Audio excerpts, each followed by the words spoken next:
Okay, so you had asked what we do to try and stay warm in the weather when it gets that cold, like in the picture where the wind chill is minus 45, and how we dress and frostbite and stuff like that. So I'm doing this video down in the barn. We actually cleaned the barn out today. It hit almost 30, I believe, or maybe the low 30s, and the sun was out, so we were able to clean the barn out and not have to worry about the animals being too cold while they were locked out while we cleaned out the barn. So while I'm doing this video, I am filling up heated water buckets that they stuck bedding in. So we use these heated water buckets, actually plug in, and they have a thermostat. So when the water hits a certain temperature, the thermostat will kick in and the heating element will start to warm the water so that it won't freeze. So this is, we call this the sheep pen. There's a very old blind sheep in here, a couple of special needs sheeps, and then, and a mean fainting goat, and just some other ones that just kind of need their own space at night. We have the big buckets like that. This tank gets a floating tank heater that also has a thermostat, so it kicks on as needed. And then these two stinkweeds, Dottie is on the right and Dixie is on the left. They're older pygmy crosses and they get super cold, so they get coats. And then they have a little tiny heated bucket that gets plugged in so that they have thawed water. When it's super cold like that, the biggest concern is keeping all these guys okay and as comfortable as possible. So if we know cold weather like that is coming, we will not clean the barn out, because as these guys go to the bathroom, it creates a heat pack with all the bedding, because the pee and poop kind of filter down and it causes the bedding to start to decompose, which causes heat. So when they lay down on the bedding, they get a little warmer and they'll actually dig a little burrow and kind of bed down, and they'll sleep with their family units. So moms will sleep with daughters or neutered sons, and you'll have like a whole generation that will sleep together on the heat pack. So we spend more time doing chores because I encourage them not to get up and leave their little warm spot so that they stay warm. And we try and stick hay literally right in front of every family unit so that all they have to do is start eating. As these guys eat hay, as their body breaks it down and they ruminate and they chew their cud, all of these guys are what they call ruminants, kind of like cows where they chew their cud. It causes body heat. So hay is way more important than feed, actual feed or grain or corn. Hay is the most important. So we encourage them to eat as much hay as they can when it's super cold. So it takes way longer to do chores because we're trying to get in here and hurry up and get hay in front of everybody so that they do not get up. They'll get up to get water as they need. As far as clothing goes, I do have a pair of bib or overalls. They call them bibs up here. They're kind of they're like an upgrade from snow pants. Super duper insulated, kind of hard to walk in. You feel like you're the Michelin Man walking. And I usually wear a pair of leggings and then a pair of sweatpants and then those overalls.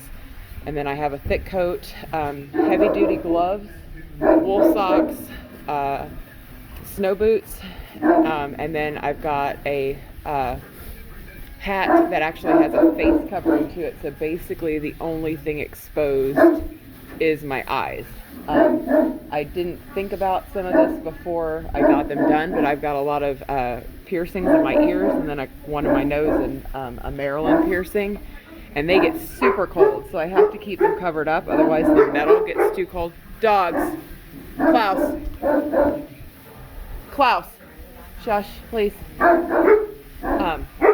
And so usually if you bundle up really, really well, you're good for a long time, especially because we literally go from the house to inside the barn where there is no wind. So it's warmer in the barn than it is outside. I just tripped over a pig.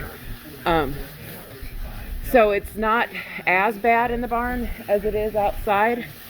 which makes it bearable. Usually on those cold days, it's a good anywhere from 10 to 30 degrees warmer in the barn than it is outside. So obviously when it's that cold, they are not allowed to go outside.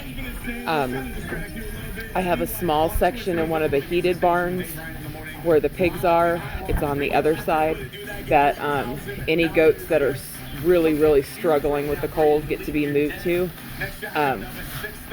Like some of the grandmas will get moved over there if it got that cold. So far so good this year. We haven't had to move anybody over. Everyone's done really well. I do have a ton of coats.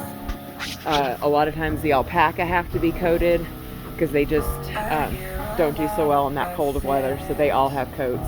And then I will coat the goats that I know will make it through the cold snap still staying in the barn. If they're really going to struggle, they get moved to the heated barn.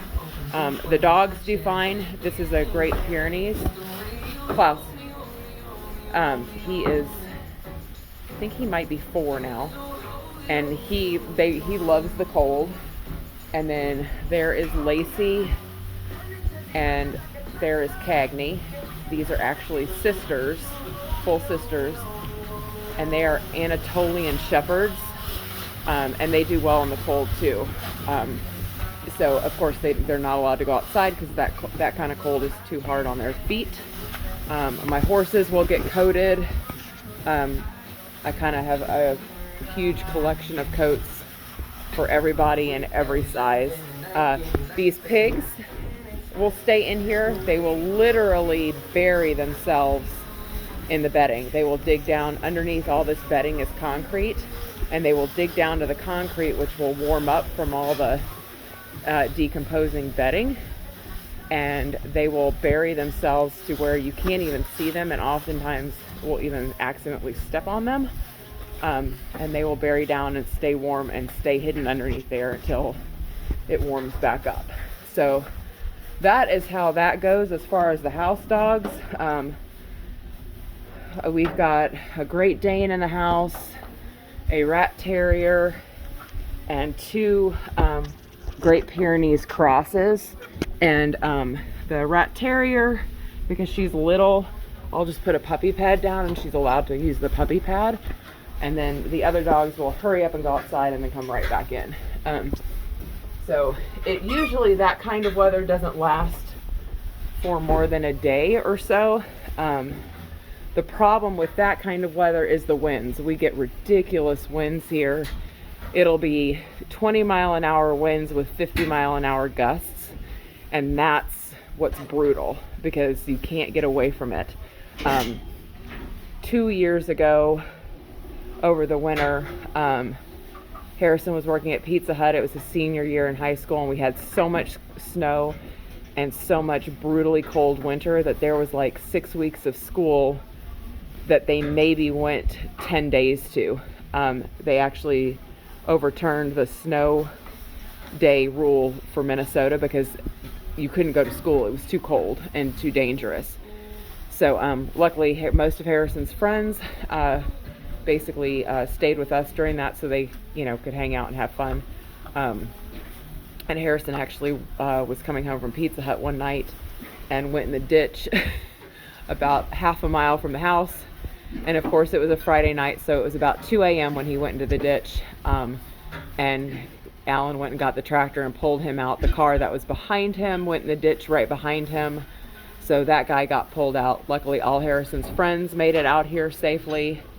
And he didn't hurt himself, he didn't hurt the car, it just literally got sucked into the ditch so close to the house. And that winter the wind was so bad that the one time we actually were driving the vehicles down on the farm because it was too dangerous to walk, and Alan opened the truck door to the pickup truck, and the wind literally ripped the door around, and it hit the hood of the truck and wrecked the door and the quarter panel and the hood of the pickup truck. So that's how strong the winds were. So yeah, it can be pretty pretty intense here. Needless to say, I'm enjoying this winter because we're not getting a lot of snow and we're not getting those ridiculously cold